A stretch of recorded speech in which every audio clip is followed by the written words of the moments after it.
M وی ڈربشر کے کریو کی families نے کئی ریکویسٹ بھیجی، لیکن انہیں صرف اتنا بتایا گیا کہ انویسٹیگیشن کرنے جیسا کچھ ہے ہی نہیں۔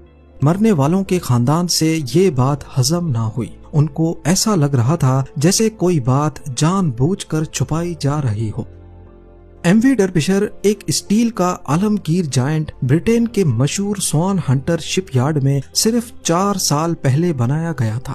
ایک ایسی شپ جو 1.5 لاکھ ٹن سے زیادہ مال لے جا سکتی تھی اور جو 20 سال پہلے تک کی شپ سے 4 گنا زیادہ لوڈ اٹھا سکتی تھی۔ لیکن اس دفعہ بات صرف سائز کی ہی نہیں تھی، ڈیزائن بھی نیا تھا اور ڈربشر ایک OBO کیریئر تھی۔ یہ نئے زمانے کی ایک ایسی شپ تھی جو ایک سائیڈ سے آئل جبکہ دوسری سائیڈ پہ آئرن اور بھر کے لے جا سکتی تھی۔ اس کا سب سے بڑا فائدہ شپنگ کاسٹ کو کم کرنا تھا اور اسی وجہ سے یہ کبھی بھی خالی لوٹ کر نہیں جاتی تھی۔ اگر آئل چھوڑا تو واپس آئرن اور لے جاتی تھی، یعنی شپ ہمیشہ چلتی رہے گی اور کمپنی کو فائدہ دیتی رہے گی۔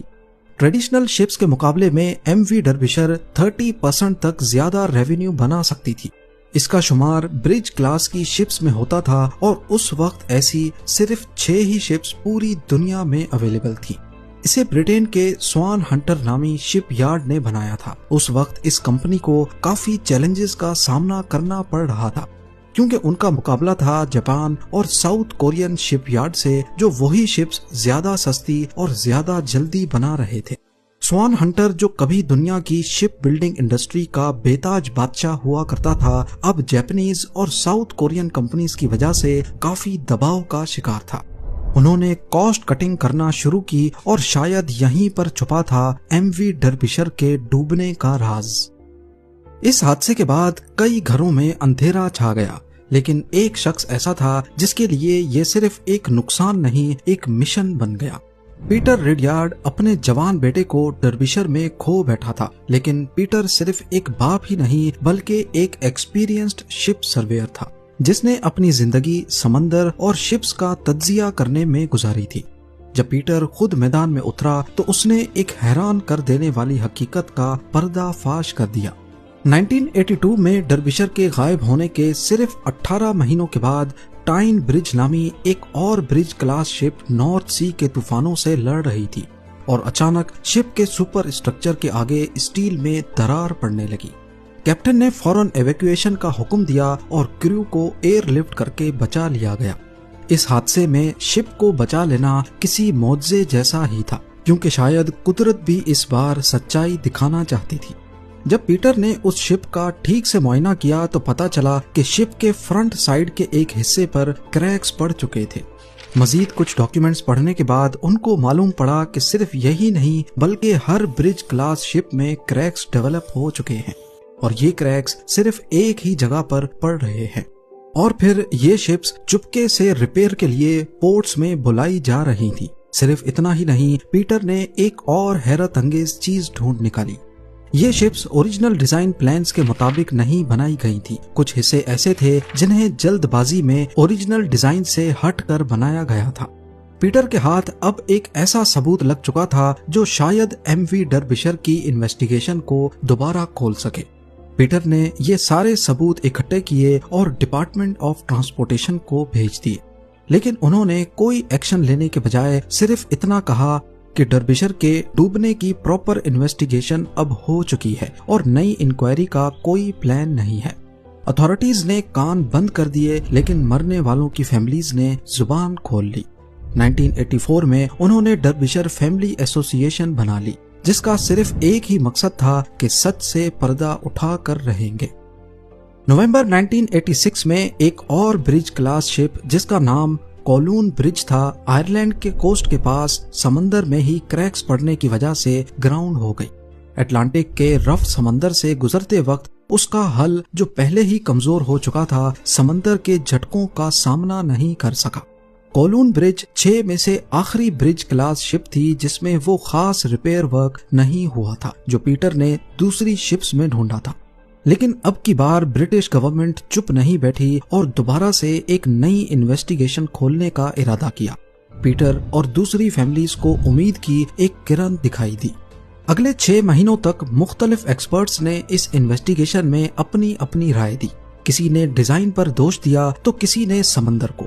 لیکن اس انویسٹیگیشن میں پیٹر کے تمام ایویڈنس پر کوئی دھیان نہیں دیا گیا. اس کے ثبوت جو ڈائریکٹلی اسٹرکچرل فیلئر کی طرف اشارہ کرتے تھے ان کو بڑی چالاکی سے دبا دیا گیا. انویسٹیگیشن رپورٹ میں بتایا گیا کہ ایم وی ڈربشر اور برج کلاس کی شپس میں کوئی اسٹرکچرل فیلئر کے ثبوت نہیں ملے. ڈربشر بس ایک اور شپ تھی جو سمندر کی لہروں کا شکار بن گئی. فیملیز جو پچھلے کئی سالوں سے یہ لڑائی لڑ رہی تھیں ان کے لیے یہ رپورٹ کسی تماچے سے کم نہیں تھی. دوسری انویسٹیگیشن کے بعد اب فیملیز کا حوصلہ ٹوٹ رہا تھا. ان کا صرف یہی کہنا تھا کہ ڈربشر کا راز سمندر نہیں بلکہ سسٹم میں چھپا ہے. لیکن ان فیملیز نے کبھی ہمت نہیں ہاری. 1994 میں انٹرنیشنل ٹرانسپورٹ ورکرز فیڈریشن کے ساتھ مل کر ایک پرائیویٹ انویسٹیگیشن ٹیم بنائی گئی. سب نے مل کر اس مشن کا خرچہ برداشت کیا اور ایم وی ڈربشر کو 14 سالوں کے بعد سمندر میں تلاش کرنے کا پلان بنایا گیا. حیرت انگیز طور پہ صرف 23 گھنٹوں کے اندر اندر سطح سمندر سے 4 کلومیٹر نیچے ڈربشر کو 1 پیس میں ڈھونڈ لیا گیا. یہ واقعی ایک بہت بڑی کامیابی تھی. لیکن اس گتھی کو سلجھانے کے لیے سمندر کے اندر شپ کے ایک ایک حصے کی فوٹو لی گئی اور اگلے 6 سالوں تک انویسٹیگیشن چلتی رہی. 6 سالوں بعد انویسٹیگیشن رپورٹ میں ساری حقیقت کھل کر سامنے آ گئی. معلوم پڑا کہ شپ کے سب سے آگے ایک اسٹور بنا ہوتا ہے جسے بوسن اسٹور کہتے ہیں. اس اسٹور میں ڈیک مینٹیننس کا امپورٹنٹ سامان رکھا ہوتا ہے جیسے رسیاں، ٹولز، چین وغیرہ. اس رات طوفان میں جب ایم وی ڈربشر لہروں میں جھول رہی تھی تو بوسون اسٹور کا دروازہ جو اوریجنل ڈیزائن کی طرح بنایا نہیں گیا تھا اچانک ٹوٹ گیا اور اس میں پانی بھرنے لگا. ہزاروں گیلن پانی بوسون اسٹور میں بھرنے کی وجہ سے شپ کا اگلا حصہ بھاری ہو گیا اور بو مزید پانی کے اندر چلا گیا. اب لہریں اور زیادہ ہائٹ سے ٹکرا رہی تھی جس کی وجہ سے وینٹیلیٹر ٹوٹے اور پانی مشینری روم میں داخل ہو گیا. ڈربشر کا بو اور زیادہ جھک گیا اور پھر ایک بڑی لہر میں ٹینس کوٹ جتنا بڑا کنٹینر جہاں آئرن اور رکھا گیا تھا اس کا ہیچ کور بھی ٹوٹ گیا. اب پہلے ایک کنٹینر میں پانی بھرا جس کی وجہ سے اگلا حصہ مزید نیچے گیا اور دیکھتے ہی دیکھتے سارے کنٹینرز ایک ایک کر کے پانی کے اندر چلے گئے. اور پھر ڈربشر جو برٹین کی سب سے بڑی ویسل تھی پیسیفک اوشن کے اندھیروں میں ڈوب گئی. جب انویسٹیگیشن رپورٹ کو شائع کیا گیا تو معلوم پڑا کہ جس کمپنی نے یہ تمام برج کلاس شپس بنائی تھیں ان سب کے بوسون اسٹور کے پاس کریکس تھے اور سبھی کے ہیچ کورز نازک اور اسٹینڈرڈ کے حساب سے نہیں بنائے گئے تھے. شروعات میں فیملیز کا خیال تھا کہ شاید شپ میں کوئی اسٹرکچرل فیلئر تھا لیکن انویسٹیگیشن میں پتا چلا کہ کوئی میجر ڈیزائن فالٹ نہیں بلکہ چھوٹی چھوٹی کوتاہیوں کی وجہ سے ایک مہان اسٹیل کا قلعہ ڈوب گیا. 1970s کے دوران ہر سال کئی شپس ڈوب جاتی تھی. اتھارٹیز کے لیے یہ ایک نارمل بات اور نمبر گیم رہ گیا تھا. لیکن ڈربشر کی فیملیز نے اپنی پرائیویٹ انویسٹیگیشن کر کے شپنگ انڈسٹری کو ایکسپوز کر دیا. اس کے بعد نئے شپ ڈیزائنز آئے، رولز اور زیادہ سخت ہوئے اور سیفٹی انسپیکشنز پر دھیان دیا جانے لگا. انہوں نے صرف ایک جہاز نہیں ڈھونڈا بلکہ پوری انڈسٹری کو بدلنے پر مجبور کر دیا.